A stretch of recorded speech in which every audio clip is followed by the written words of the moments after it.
नमस्कार, स्वागत है आपका फायदेमंद फंड्स में। मैं हूं नीरज वाजपेयी और आज आपकी मुलाकात कराएंगे एसबीआई म्यूचुअल फंड के फंड मैनेजर मिलिंद अग्रवाल से। मिलिंद एसबीआई म्यूचुअल फंड का जो बैंकिंग और फाइनेंशियल सर्विसेज फंड है उसको मैनेज करते हैं। काफ़ी लंबा अनुभव है, करीब करीब 1.5 दशक का अनुभव है।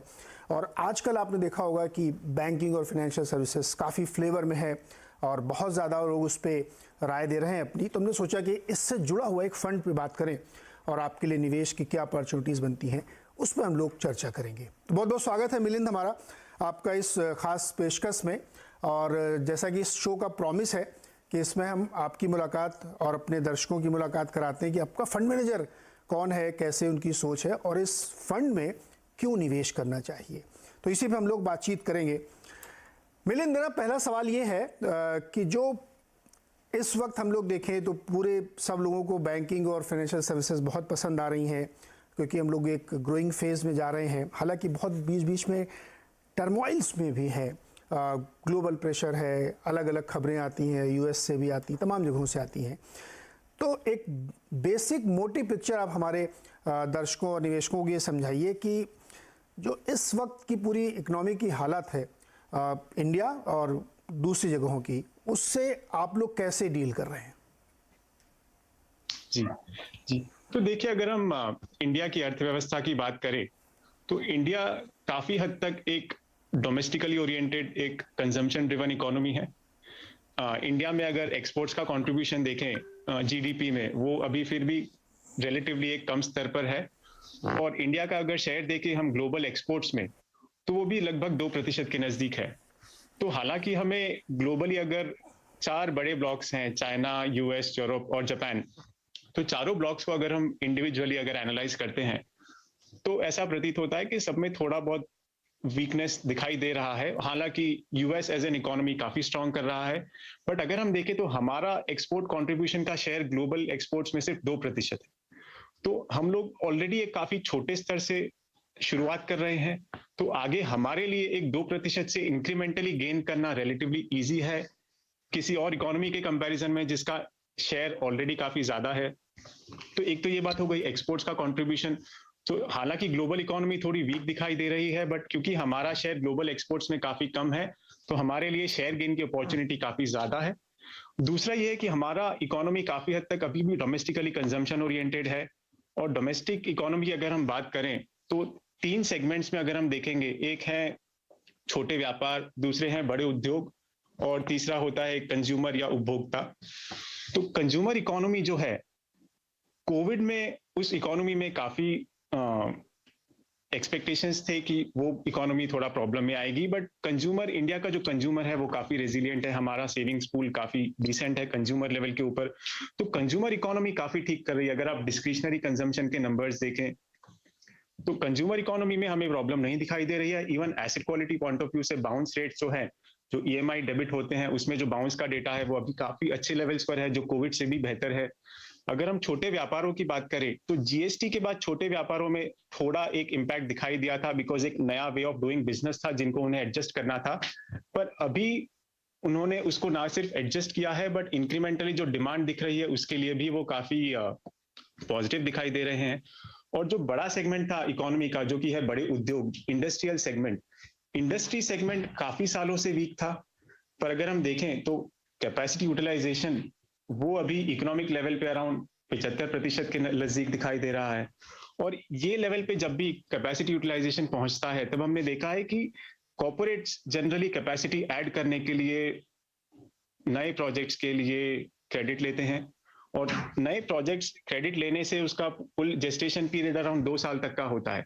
तो क्योंकि कॉर्पोरेट्स का भी आउटलुक, इकोनॉमिक आउटलुक पॉजिटिव है, तो वो भी नया कैपेसिटी एडिशन के लिए क्रेडिट ले रहे हैं। तो डोमेस्टिक इकोनॉमी का अगर हम तीनों पार्ट्स देखें, एक छोटे व्यापार, एक बड़े उद्योग और तीसरा कंज्यूमर, तीनों हमें रिलेटिवली ठीक ठाक दिखाई दे रहे हैं। इसलिए हमें लगता है कि हालांकि ग्लोबली वीकनेस अगर परसिस्ट करती है थोड़े लंबे समय तक, तो उसका इम्पैक्ट इंडिया पर भी डेफिनेटली दिखाई दे सकता है। पर क्योंकि हमारा इनवर्ड लुकिंग इकोनॉमी है रिलेटिवली ज्यादा versus let's say come economies like US या फिर जापान या फिर चाइना, तो हमारी इकोनॉमी में थोड़ा कम फर्क पड़ना चाहिए। इसलिए हमारा व्यू इकोनॉमी के लिए सकारात्मक है अभी। और अगर हमारा इकोनॉमी के लिए व्यू सकारात्मक है तो बैंकिंग एक सेक्टर है जिसका इकोनॉमिक लिंकेज काफी ज्यादा होता है, इसीलिए हमें लगता है कि अगले 3 से 5 सालों के लिए बैंकिंग एज ए सेक्टर काफी अच्छा प्रदर्शन करेगा। मिलिंद, एक बहुत अच्छे से आपने एक्सप्लेन किया। कई बार होता है ना कि हम दूसरों की समस्या से ज़्यादा परेशान रहते हैं, और ख़ास तौर पे रोज़ सुबह उठ के सब लोग यही चर्चाएं करते हैं, या बड़ी बड़ी रिपोर्ट्स पढ़ी है तो उसमें यूएस और यूरोप की बहुत डिस्कशन होती है। अब वहाँ पे जो रेट ऑफ इंटरेस्ट की ट्रेजेक्ट्री बनती जा रही है, रोज़ सुबह उठ के कोई एक फेड गवर्नर अपना स्टेटमेंट देता है, बुलार्ड साहब कह रहे हैं कि 5 to 7% तक की ट्रेजेक्ट्री हो सकती है फेड रेट की। क्या वहाँ पे जो ब्याज दरें इतनी बढ़ने की आशंका संभावना दिख रही है, उसको हम लोग डाइजेस्ट कर लेंगे, या फिर हमको लगता है कि अब यहाँ से और ज़्यादा अगर ऊपर हम गए तो हम प्री कोविड लेवल से तो ऑलरेडी ऊपर आ चुके हैं रेट ऑफ इंटरेस्ट में, तो फिर हमको मुश्किल आ सकती है? जी जी, तो देखिए, अगर हम इन्फ्लेशन की बात करें तो यूएस में कुछ हद तक कुछ लोगों का ये कहना है कि इन्फ्लेशन पीक आउट हो चुका है। अगर हम इंडिया की बात करें तो इन्फ्लेशन हमें इंडिया में तो क्लियरली दिखाई दे रहा है कि यहाँ से रेट ऑफ इंक्रीज ज्यादा एक्सेलरेट तो डेफिनेटली नहीं होना चाहिए, और यहाँ से बढ़ने की भी संभावना थोड़ी कम ही दिखाई दे रही है। और एक समय पे हमें लगता है कि जो WPI का जो एलिवेटेड लेवल है वो भी CPI के आसपास कहीं आके कन्वर्ज करेगा, और उसके बाद में WPI CPI दोनों थोड़े नीचे के स्तर पर जाकर सेटल होने चाहिए। तो हमारे हिसाब से डोमेस्टिक इन्फ्लेशन जो है हमने उसका वर्स्ट पीरियड ऑलरेडी शायद देख लिया है। आगे जाके मे बी थोड़ा और रेपो हाइक्स का एक्सपेक्टेशंस हैं, बट इंटरेस्ट रेट अगर आप देखें तो पिछले कुछ महीनों में, पिछले कुछ क्वार्टर्स में आरबीआई ने लगभग 1.9% का रेपो रेट इंक्रीज जो किया है। अभी रेपो रेट 5.9% तक है, मे बी यहाँ से आधा प्रतिशत और आगे जाने की संभावना है, बट इंटरेस्ट रेट्स अभी भी इस लेवल पर नहीं है कि जो बोरोअर्स हैं उनको अपने इंस्टॉलमेंट्स या ईएमआईज देने में प्रॉब्लम हो। अगर आप देखें तो home loan as a category, home loans के दर अराउंड 8.25 से 8.5% तक है, और अगर आप ईएमआई में देखें तो जब भी रेपो रेट या फिर आपका होम लोन का रेट बढ़ता है, सबसे पहले वो टेनर इलोंगेट होता है, तो ईएमआई लेवल्स अभी तक फिर भी कांस्टेंट है। तो हमारे हिसाब से रिटेल इकोनॉमी में तो जो अभी तक रेट इंक्रीजेस हुए हैं उसके हिसाब से हमें कोई डेटा पॉइंट्स ऐसे नहीं दिखाई दे रहे हैं जिससे हमें लगे कि आगे एसेट क्वालिटी में दिक्कतें हो सकती है। और अगर हम कॉर्पोरेट की बात करें तो कॉर्पोरेट में आई थिंक हम लोग कई बार जो इंटरेस्ट रेट का जो इंपॉर्टेंस है उसको ओवरस्टेट करते हैं, बिकॉज कॉर्पोरेट कभी भी अगर कोई प्रोजेक्ट डालते हैं तो इंटरेस्ट उसमें एक कंपोनेंट है, बट उसमें ज्यादा इंपॉर्टेंट चीज ये है कि उन्हें डिमांड आउटलुक किस तरह का दिखाई दे रहा है। तो जब तक कॉर्पोरेट्स को आगे डिमांड आउटलुक ठीक लग रहा है, अगर मार्केट एनवायरनमेंट उन्हें ठीक लगा रहा है कि उनका कैपेसिटी जो एडिशन होगा वो एब्जॉर्ब हो जाएगा, तो इंटरेस्ट रेट में आधा 1-1.5% इंक्रीज से इतना फर्क सस्टेनेबल बेसिस पे नहीं पड़ना चाहिए। तो हालांकि हम ग्लोबल रेट्स देख रहे हैं, बिकॉज इवेंचुअली हमारी करेंसी भी हमें स्टेबल रखनी है, तो आरबीआई को वो भी मैनेज करना है, उन्हें ग्रोथ भी मैनेज करना है। बट कुछ इकोनॉमीज में, एटलीस्ट डेवलप्ड इकोनॉमी में, यूएस में तो हमें ये दिखाई पड़ रहा है कि इन्फ्लेशन का जो रेट ऑफ इंक्रीज या जो एक्सेलरेशन था उसकी दर थोड़ी थम गई है। बहुत अच्छे से आपने एक्सप्लेन किया, लेकिन आपकी इसी बात से मैं एक सवाल मेरा मन में ये आ रहा है, और हम लोगों ने अभी रिजल्ट सीजन देखा, बहुत सारी कंपनीज जो मास मार्केट को एड्रेस करती हैं उनको हम लोगों ने देखा, और उसी में से कुछ कंपनीज जो प्रीमियम सेगमेंट में कर रही हैं। तो एक अंतर दिखाई देता है कि जो रूरल अर्बन या प्योर रूरल या टियर 2 टियर 3 सिटीज़ में मास को कैटर करती हैं, उनकी सेल्स रेवेन्यू में दिक्कत आ रही है, और वो कंपनी मान भी रही कि उतनी डिमांड वहाँ पे नहीं है, जबकि प्रीमियम सेगमेंट में कोई प्रॉब्लम नहीं है। आप किसी भी चीज़ में, आप गाड़ियों में देखें, घरों में देखें, शूज़ में देखें, कपड़ों में देखें, तो जो प्रीमियम सेगमेंट उसमें कोई प्रॉब्लम नहीं, लेकिन जो बॉटम ऑफ द पिरामिड वाला सेगमेंट है ना, वहाँ पे थोड़ी मुश्किल आती हुई दिख रही। क्या ये कोई चिंता का कारण है, या आप जैसे अभी आप एक्सप्लेन कर रहे थे कि आगे जाके दोनों कन्वर्ज हो सकते हैं? जी बिल्कुल सही कहा आपने। तो अगर हम पिछले 2 सालों को एनालाइज करें तो अर्बन इकोनॉमी जहाँ पे थोड़े एस्टैब्लिश्ड बिजनेसेस है या जहाँ पे सैलरीड लोगों की पॉपुलेशन थोड़ी ज्यादा है, वहां पे हमने देखा कि जॉब लॉसेस इतना बड़े स्केल पे नहीं हुए थे, एंड क्योंकि लोगों के पास में सैलरीज आ रही थी, उनके पास स्पेंड करने के एवेन्यूज कम थे, इसलिए एक सेविंग्स पूल धीरे धीरे बढ़ता गया। और अभी जैसे इकोनॉमी ओपन हो रही है, एक जिसको बोलते हैं ना कि रिवेंज शॉपिंग हो रही है, बट हमारे हिसाब से काफी हद तक ये नॉर्मलाइजेशन है। तो जो स्पेंडिंग पैटर्न्स जो हमारे कम हो गए थे वो कुछ हद तक नॉर्मलाइज हो रहे हैं। इस वजह से हमें दिख रहा है कि अर्बन कंज्यूमर जिसके पास में एक सेविंग्स पूल इकट्ठा हो गया था, बिकॉज 1.5 साल से कोविड के वजह से आपके पास स्पेंड करने की इतनी अपॉर्चुनिटीज नहीं थी, तो जैसे जैसे मार्केट खुल रहा है, आप बाहर निकल रहे हैं, आप घूमने जा रहे हैं या फिर आप ड्यूरेबल गुड्स परचेज कर रहे हैं, तो अर्बन इकोनॉमी का रेजिलियंस उसमें क्लियरली हमें दिखाई दे रहा है। जहां तक कि हम ग्रामीण इकोनॉमी की बात करें, आई थिंक उसमें 2-3 चीजों का ज्यादा इम्पैक्ट होता है। एक है हमारा एग्री इकोनॉमी कैसा कर रहा है।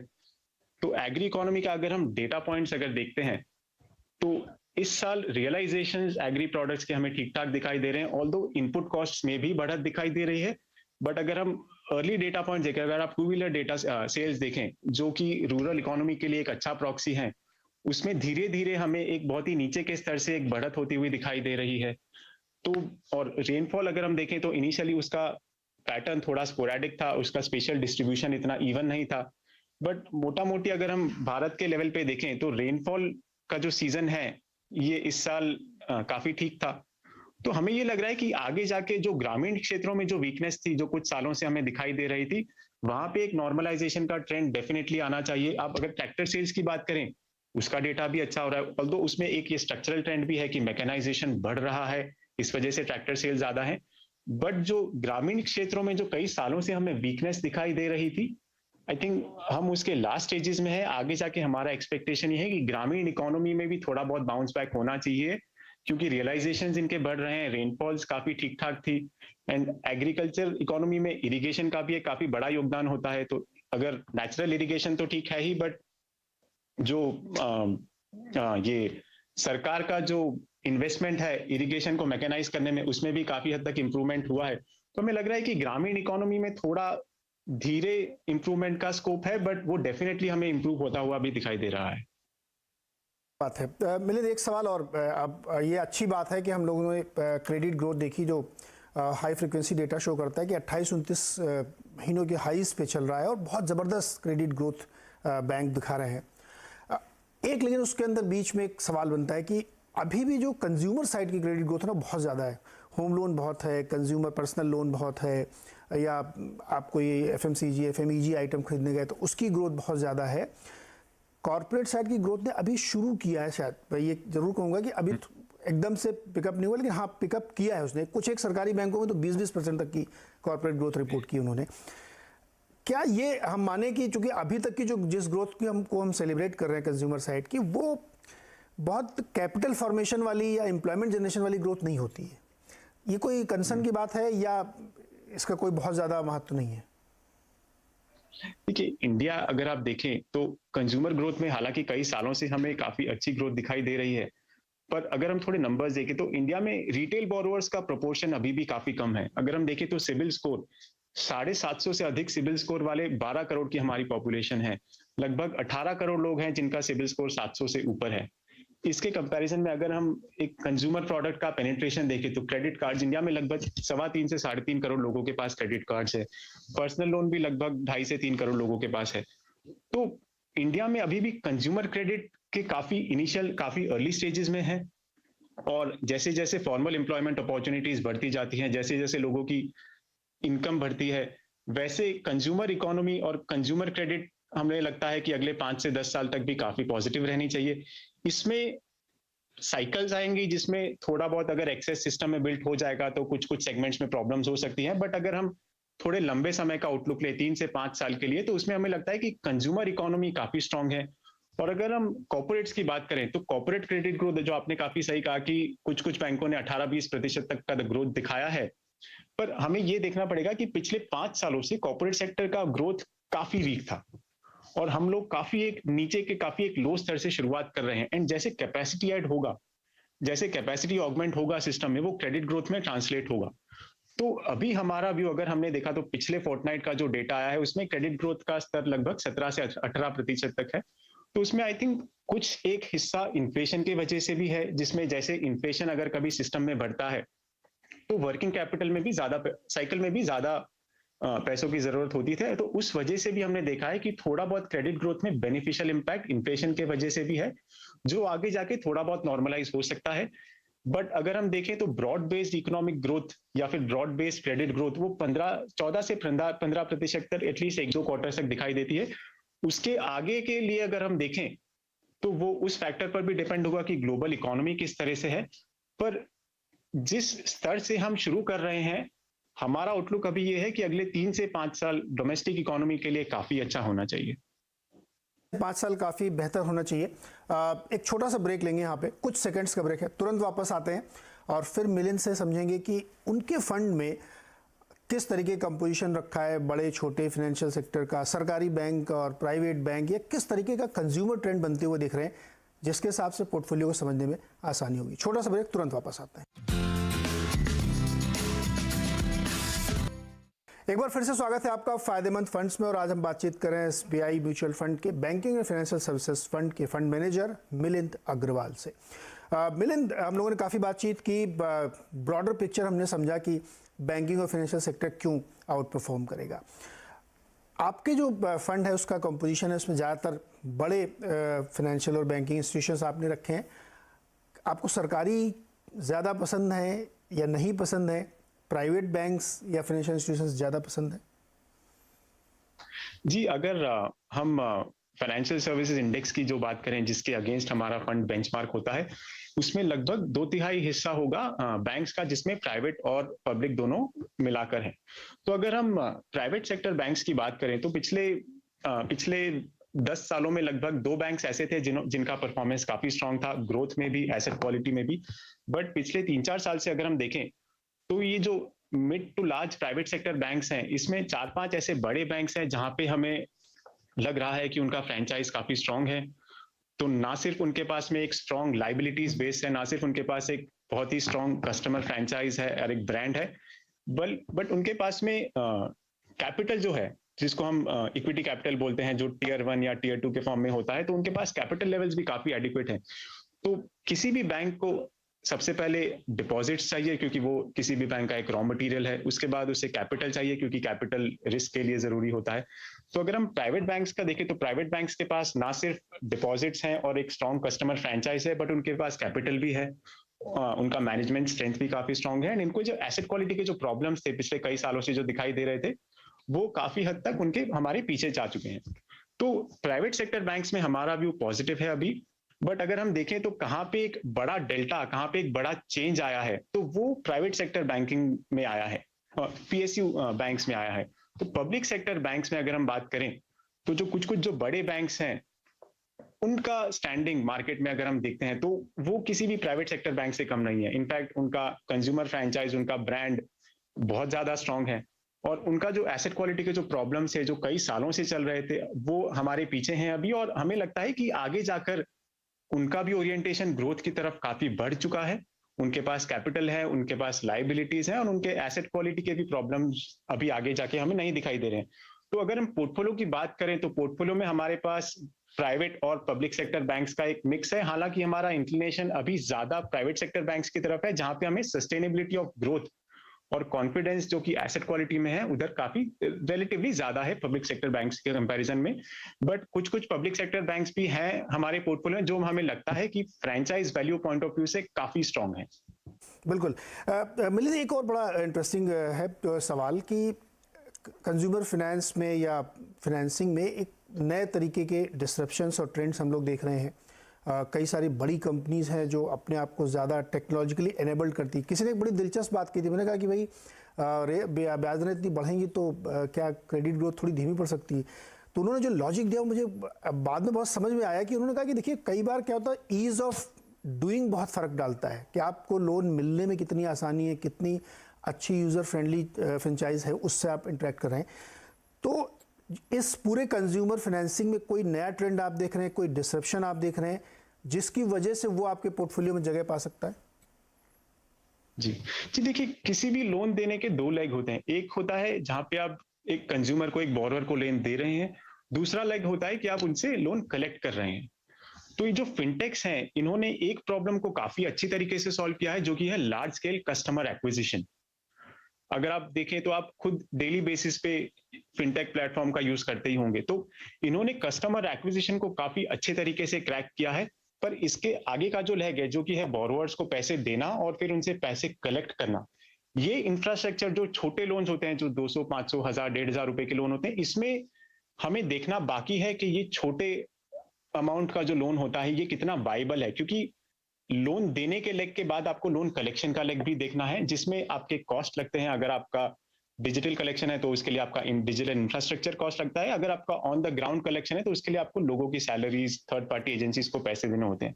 तो छोटे टिकट लोन्स, हालांकि ये बहुत ही छोटे बेस से शुरू हो रहे हैं, इसमें काफी मशरूमिंग हो रहा है फिनटेक सेक्टर में, बट ये कितना इकोनॉमिकली वाइबल है ये हमें देखना बाकी है। पर अगर हम थोड़े एस्टेब्लिश्ड लोन प्रोडक्ट्स की बात करें, जो कि कंज्यूमर ड्यूरेबल है या फिर क्रेडिट कार्ड्स है या फिर पर्सनल लोन्स हैं, ये प्रोडक्ट्स अभी कुछ हद तक एस्टैब्लिश हो गए हैं, बट अगर हम अर्बन या मेट्रो मार्केट्स के बाहर जाके देखें, अभी भी काफी रूम है इन प्रोडक्ट्स का सेमी अर्बन और रूरल एरिया में एक्सपैंड करने का। तो इनोवेटिव प्रोडक्ट्स आते जाएंगे। अगर आप देखें तो चेकआउट फाइनेंसिंग जो है, जिसको हम BNPL या स्मॉल टिकट फाइनेंसिंग बोलते हैं, उसमें कई सारी कंपनीज कई नए इनोवेटिव मॉडल्स लेकर आ रही है कि आप अगर चेकआउट पॉइंट पे जाते हैं, उधर आधे मिनट के अंदर अंदर आपका पैन कार्ड लेकर आपका ब्यूरो चेक करके बता सकते हैं कि आप इस लोन के लिए एलिजिबल हैं या नहीं। आई थिंक ये लॉन्गर टर्म सिस्टम के लिए काफी अच्छा है, पर ये कितना वाइबल है छोटे टिकट साइजेस के लिए, ये हमें अभी देखना बाकी है। बट बड़े टिकट साइजेस जो एस्टैब्लिश्ड प्रोडक्ट्स है, उसका प्रोलिफरेशन अभी भी रूरल और सेमी अर्बन इंडिया में होना बाकी है, और मुझे लगता है कि वो काफी हद तक अगले 5 से 10 सालों में होना चाहिए। बिल्कुल। और बैंकिंग की बात हो, और सारे बैंकर ये कहते हैं कि रिस्क मैनेजमेंट बहुत ही स्ट्रांग होना चाहिए, बैंकों का भी और सेक्टर का भी, और हमारे फंड मैनेजर साहब भी डेफिनेटली रिस्क मैनेजमेंट जरूर करते होंगे। तो मैं 2-3 ऑप्शन देता हूँ, आप मुझे एक चीज़ बताइएगा कि कोई एक चीज़ आपको लगती है जो इस पूरी बड़ी बिग थीम में रिस्क हो सकती है। वो के शेप रिकवरी हो सकती है, वो राइजिंग इंटरेस्ट रेट हो सकते हैं, वो क्रूड ऑयल हो सकते हैं, या कोई ऐसी चीज़ आपको लगती है कि जो एक पोटेंशियल रिस्क है जिसको हमें मैनेज करना पड़े? देखिए, रिस्क अगर एसेट क्वालिटी देखें तो बैंकिंग के लिए सबसे बड़ा रिस्क एसेट क्वालिटी ही होता है। पिछले अगर 7-8 सालों का अगर हम देखें तो banking as a sector problems में था, बिकॉज एसेट क्वालिटी के प्रॉब्लम से काफी बड़े हिस्से के हमारे बैंकिंग सेक्टर को, तो वो हमें आगे जाकर दिख रहा है कि as long as domestic economy और ग्लोबल इकोनॉमी में ज्यादा प्रॉब्लम्स नहीं आती हैं, एसेट क्वालिटी के प्रॉब्लम्स नहीं होने चाहिए। पर इंडिया काफी हद तक अगर हम देखें तो हमारा ऑयल इंपोर्ट होता है और हमारा एक्सपोर्ट डिपेंडेंस भी धीरे धीरे हम उसे बढ़ाना चाह रहे हैं। तो इंडिया का अगर हम देखें किस चीज के लिए हमें ध्यान देना चाहिए, तो ये है कि ग्लोबल मार्केट्स का स्पिल ओवर इफेक्ट इंडिया की इकोनॉमी पर अगर ज्यादा होगा तो फिर हमारे भी ग्रोथ के ऊपर असर पड़ सकता है। पर अगर हम देखें कि डोमेस्टिक अगर बैंक्स का हम पोजीशन देखें, तो अगर वो लिक्विडिटी के पॉइंट ऑफ व्यू से है, या फिर वो कैपिटल के पॉइंट ऑफ व्यू से, या फिर वो जो बैड लोन्स का जो प्रोविजनिंग है उसके अगर लेवल से भी अगर हम देखें, तो तीनों ही चीजों के हिसाब से अगर हम देखते हैं तो डोमेस्टिक बैंकिंग सेक्टर जो है, जो हमें काफी स्ट्रांग दिखाई दे रहा है। पर हमें ये याद रखना चाहिए कि इंडिया एक क्लोज्ड इकोनॉमी नहीं है, हमारा लिंकेजेस ग्लोबल इकोनॉमी के साथ भी है। तो अगर ग्लोबल इकोनॉमी अच्छा करेगा तो ग्लोबल पर्सपेक्टिव पे ज़रूर ध्यान रखना चाहिए, क्योंकि हम लोग लिंक्ड है और हमारी करेंसी लिंक्ड है, तो इसलिए उसका असर डेफिनेटली पड़ेगा। मिलिंद, बहुत शुक्रिया और बहुत अच्छे से आपने एक्सप्लेन किया। तो जो भी दर्शक इसको देख रहे हैं, सुन रहे हैं, जो इन्वेस्टर हैं, जो इस फंड में पैसे लगाना चाहते हैं, उनको ये काफ़ी मदद करेगा कि आपका फंड मैनेजर किस तरीके से चीज़ों को देख रहा है, मैनेज कर रहा है। उम्मीद करता है कि आपको ये शो पसंद आया होगा। आप भी पढ़ाई करिए, और आपका अगर इच्छा है, आपको अच्छा लगता है, तो आप बैंकिंग फाइनेंशियल सेक्टर के इस फंड में निवेश भी कर सकते हैं। मिलिंद, बहुत बहुत शुक्रिया हमारे साथ जुड़ने के लिए और बहुत सारे इनसाइट्स देने के लिए। जी धन्यवाद।